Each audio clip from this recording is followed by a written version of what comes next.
बॉलीवुड अदाकार सलमान खान 56 बरस के हो गए हैं, ताहम सालगिरह से एक रोज कबल उन्हें सांप ने काट लिया था, जिसके बाइस उन्हें 6 घंटे अस्पताल में गुजारने पड़े, लेकिन अब वो सेहतमंद है। तफसीलात के मुताबिक सलमान खान अपनी सालगिरह के मौके पर घर से बाहर आए और उन्होंने पापाराजी से गुफ्तगू में बताया कि सांप के काटने के वाकये पर मेरे वालिद ने पूछा कि क्या हुआ, सांप जिंदा है? तो मैंने कहा टाइगर भी जिंदा है, सांप भी जिंदा है। वाज़े रहे, टाइगर जिंदा है। सलमान खान की एक फिल्म का नाम है। इस फिल्म सीरीज का तीसरा हिस्सा टाइगर 3 2022 के वस्त में रिलीज होगा।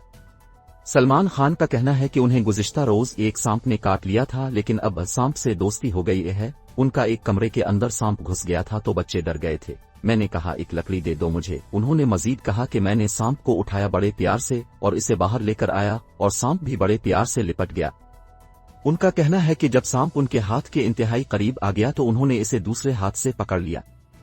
यहाँ जो भी हमारा स्टाफ है उन्हें पता है कि वो कंधारी सांप है।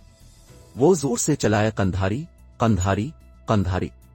फिर सांप को समझ आया कि वो कंधारी है और उसने काटना जरूर है। सलमान खान ने रिपोर्टर्स को बताया कि सांप ने उन्हें 3 बार डसा, जिसके बाद उन्होंने इसे आजाद कर दिया। फिर हम अस्पताल चले गए और अस्पताल में पता चला कि ये अलग किस्म का सांप है।